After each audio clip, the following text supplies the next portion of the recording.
Welcome to the Weekday Report for Wednesday, June 18th. I'm Jeffrey Zampanti. Here's a brief look at the news. The group charged with revitalizing downtown has announced that its first and only director is leaving the organization. Violet Ricker has been executive director of downtown Kenosha since May of last year. She has informed the board of her intention to resign. No reason has been given, and there's no announcement on her last day.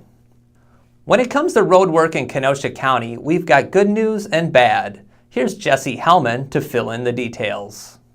The reconstruction of Highway 50 at Interstate 94 is ahead of schedule, and the eastbound lanes should be open by mid-July, the Wisconsin Department of Transportation tells us. After opening the eastbound lanes, construction will begin on the westbound lanes. But for those of you who've been taking Highway K or 60th Street as an alternative, you'll have to find another route Thursday night and Friday morning. The underpass at K and the interstate will be closed for painting from 9 p.m. to 5 a.m. For the Kenosha News, I'm Jesse Hellman. Guy Santelli is set to become the next fire chief in Summers. Santelli lives in the town. He's a veteran firefighter, paramedic, and former fire investigator with nearly 18 years on the Kenosha Fire Department. He has tentatively accepted an offer from Summers, pending town board approving salary and contract terms with him. He would succeed Steve Krause, who retired last fall. And there's more news from Summers. The town is a step closer to incorporation. A hearing with the State Department of Administration and the Wisconsin Incorporation Review Board is set for 1 to 7 p.m. Tuesday at Town Hall on 12th Street. The hearing will assist the state in determining if the town's incorporation petition should move forward to a binding referendum.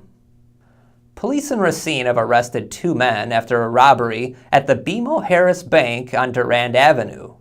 Taken into custody were Darnell Collins and James Ward, both of Racine. Police are investigating whether these men are connected with other recent bank robberies, including 3 in Kenosha. The Wilmot baseball team's run for a Division I championship came to a crashing halt late Tuesday. Mike Larson has the story. The Wilmot baseball team's title quest fell short on Tuesday. The Panthers dropped a 15-1 decision to Kimberly in a WIAA Division I state semifinal at Fox City Stadium in Grand Chute.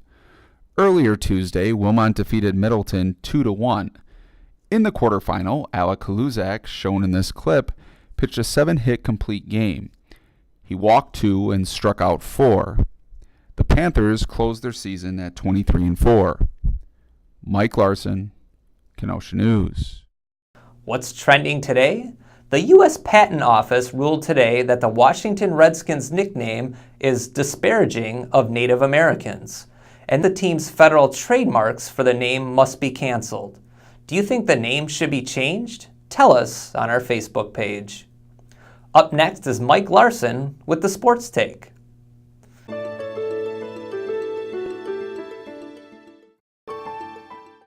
The Kenosha Kingfish returned to Simmons Field tonight after finishing a stellar 5-1 on their longest road trip of the season. The Kingfish enter the 7 o'clock first pitch versus the Lakeshore Chinooks at 11-9, only 2 games behind the Chinooks and 2 other teams in a 3-way tie atop the Northwoods League South Division.